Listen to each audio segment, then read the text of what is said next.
we have to get to something that kind of Deem's talking about, and that's happening in the west of the country in Seattle. The Seattle Mariners have fired their manager, according to Ken Rosenthal. Scott Servais. The Mariners are expected to fire Scott Servais and name Dan Wilson as manager. Ken Rosenthal for The Athletic reporting that. And sure enough, a couple hours later, that ended up happening. The Mariners have confirmed let go of Scott Servais as their manager and put Dan Wilson in place. Now,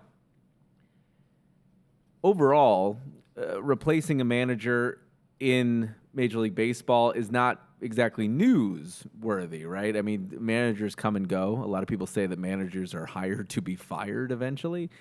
And unfortunately, that's kind of the career path, right, for a manager. If you're lucky, you might get 10 years, but eventually the regime changes and eventually what was once the biggest confidence in you is just a shell of it, and they kind of get rid of you. We've seen that with Joe Torre. I mean, look how successful Joe Torre was in the beginning, and by 2007, he was no longer really wanted in that position, nor did he kind of agree with a lot of the things that were going on in the Yankees organization. This was the 9th year for Scott Servais, and he was let go with the Mariners being a 500 club, really, with about a month to go in the Major League season. They were 64-64. Now, again, not to drive home the point, but this is not necessarily like a newsworthy story, with the exception about how he found out about the firing. Now, Scott Servais found out about the firing on social media before the team got to actually tell him. And I think that is where this thing starts to become a little bit more troublesome, right? There was, in most of baseball's history, there was not a lot of opportunity for this to happen because social media wasn't there, right? Social media was not part of the thing you had to contend with for most of Major League Baseball. So when it started becoming a thing was probably 2008, 2009, 2010, when really like social media became a thing. News organizations started to kind of glom on, and so this kind of breaking news could happen really, really quickly.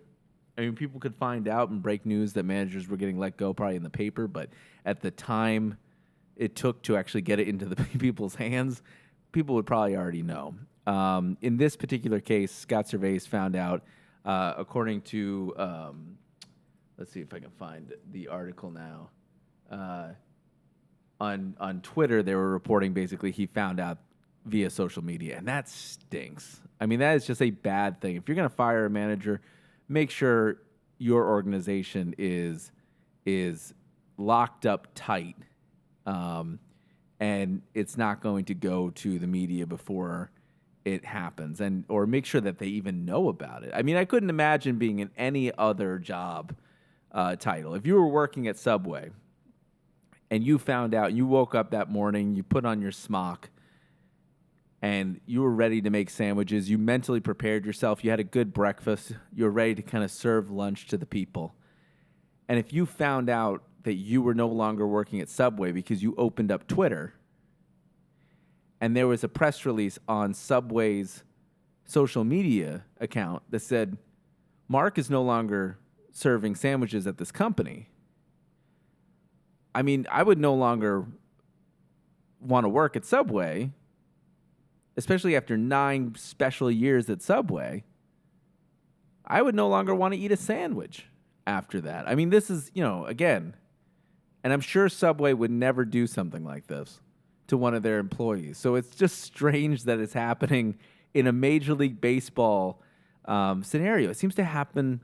They say this doesn't happen all the time. I'm sure this has happened before when people have found out job titles that are just gone via social media. I know this happens a lot in the video game industry where people will find out that they're not only that their jobs are gone, that they've been laid off via a Twitter account or something like that, or via a press release and stuff like that. I know that happens in companies all the time. It's just a very, very bad way to run your business.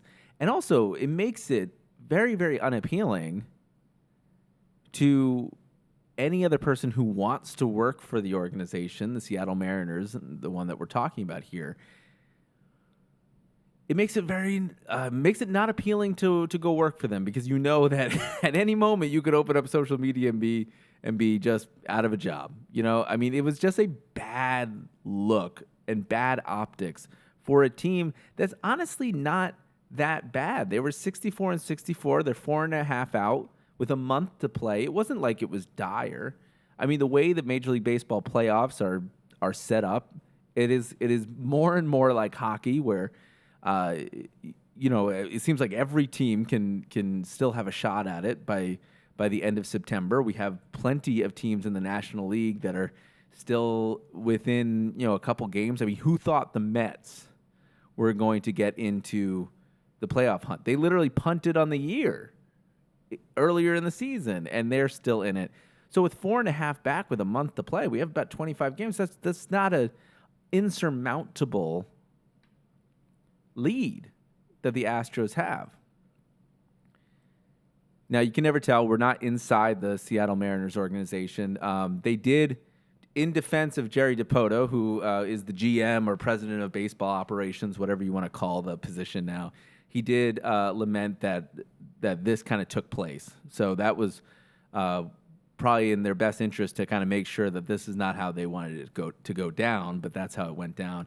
And Jerry Dipoto ended up saying that a different voice was needed.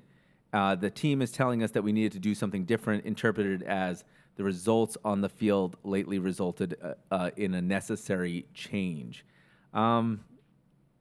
Again, I just don't see how firing and canning your manager solves the players' issues. And I say that because I've seen people hired and let go, and little changes happened, even on the Yankees staff, right? I mean, what was it, 2 years ago? It was a year ago, right? With Dylan Lawson, the hitting coach of the New York Yankees. Everybody was blaming the hitting coach for the anemic offense that was happening in the Bronx. And Brian Cashman did something that he had never done before, which was fire someone in the middle of the season, right? So for all those people that are saying, fire Boone, it's not going to happen. I mean, it's going to happen at the end of a contract.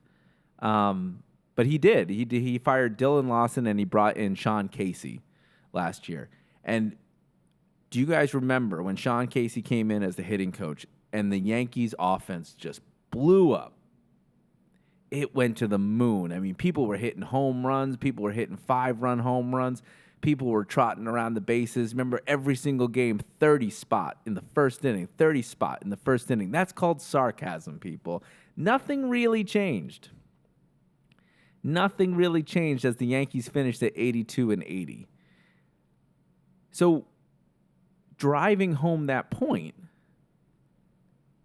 of what does this really do?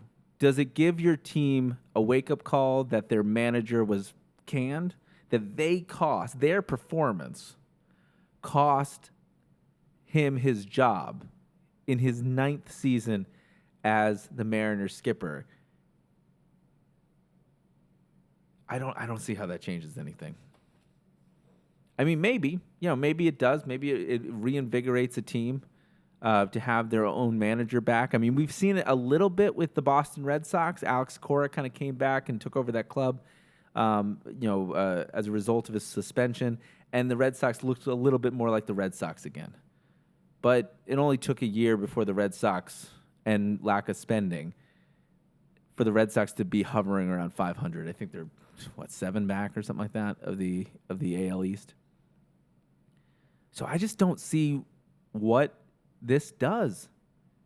You had a month to go, the Seattle Mariners. At least let them finish out and see where they land, and then make those changes. But a month left, you're really going to fire things up with a firing? I just don't understand the reasoning behind it. Servais had a 680 and 642, a 514 winning percentage, and he broke the 21-year playoff drought that a couple years ago that the Mariners had. So again, the Mariners have been pretty middle of the road in Major League Baseball for quite some time. So I understand that they want to shake things up. But you know what? Don't fire the manager. Fire the players. Put it on put it on the people that really deserve the blame. And one of them is the players, right? For getting on the field and maybe not playing as hard as they could, maybe not putting in the work, right? Because the manager can only put together the lineups, right? They can do those strategic decisions in game. But the players are the ones that are dictating the outcome. And you don't see them getting fired. You don't see their pay getting docked, right? For bad play. You see managers getting fired, which is just to me, seems like such a symbolic move of, well, let's try this. We've tried everything else. And we're not going to cut players because that will cost too much because we have them under contract for a lot of money. But firing the manager might do something for their mentality change. It might cause a mentality change and cause them to play better down the stretch. I don't know. I mean, maybe, I can't get inside the heads of the Seattle Mariners clubhouse to see whether he was, a manager that was liked or he made choices that the players didn't appreciate, kind of like a Joe Girardi situation in 2017 when the Yankees fired him because of the way he was too tough on Gary Sanchez. Who knows? It's kind of hard in general to follow the West Coast teams because games start at 10:10. And at some point, you got to go to work in the morning, right? Like you can't sit up until 1 o'clock in the morning watching West Coast baseball. So in a way, it stinks for this guy. I don't see what they're going to do. I don't see how they're going to play differently. And let's see if they do play differently, right? Like, let's see if this actually shakes them up. If they can take the AL West in the next month and leapfrog over the Astros, then, maybe they look at this kind of thing as a success and they say, hey, this shakeup was necessary, right? But time will tell here in a month. And I guess we'll go back to that and see if this had any kind of effect. Because from where I'm standing, a lot of these managerial changes, they come from a mentality like a player shift. Like the players want somebody different to kind of lead the team a little bit, and where they've lost respect and lost the respect in the clubhouse or something like that. But I just don't see it changing the overall result that much. Like you should just let them ride out the season at this point.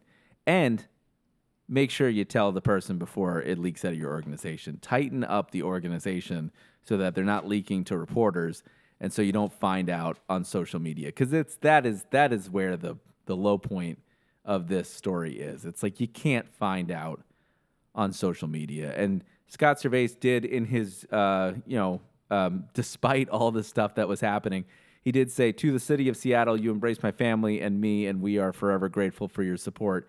As this chapter closes, I leave with pride in what we've accomplished together and excitement for what the future holds," which is, pretty boilerplate response for just getting fired. You still want to stay within the game. Probably some other team will pick him up, and we'll probably see him again in a managerial role sometime soon. But as a lesson to everybody, don't let social media be your official platform for firing and hiring people, because that is a bad way to find out. Don't make me go through the Subway analogy again. And I know Subway would never do it. Good sandwiches. Anyways, so before we move on, let's take a little quick break. We'll talk a little bit about Old Timers Day, then we'll get back into the main point of this podcast, which is talking about Twisters, the movie. Here we go. Let's take a quick break, and we'll